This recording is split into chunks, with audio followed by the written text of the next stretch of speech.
That we need to be louder, more organized, expand our efforts. I don't find it discouraging.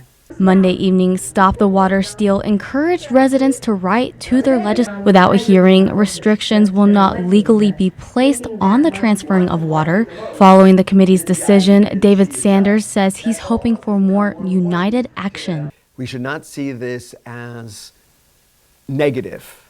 We should see this as something to motivate us to work for something that's stronger, more effective, and we need to be louder about our opposition. The two bills, House Bill 1305 and Senate Bill 249, are aimed at putting restrictions on the withdrawal of at least 10 million gallons of groundwater from one or more aquifers in one day. State Senator Spencer Deary formed Senate Bill 249.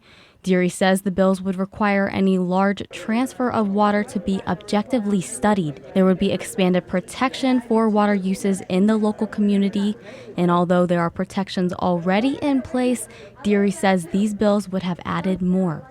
Expand some of the protections for water users in our community. We have some in law right now, but I think that we could strengthen them so that in the event that things didn't go as planned and maybe the studies were off and there were some harms, that there would be some some compensation for that.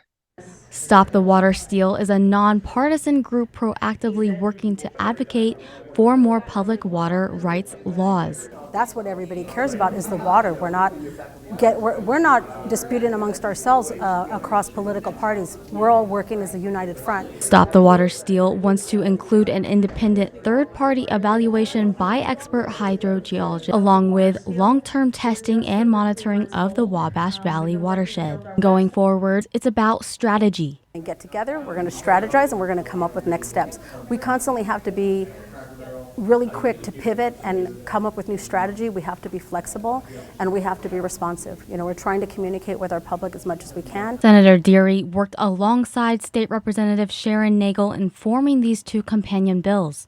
In a statement to News 18 from Representative Nagel, she says in part, "While my legislation dealing with water issues did not receive a committee hearing, it's a good first step in our conversation about how Indiana should manage its water supply and answer concerns surrounding the LEAP project." Going forward, Deary says his plans are to look at adding these bills into other already amended bills.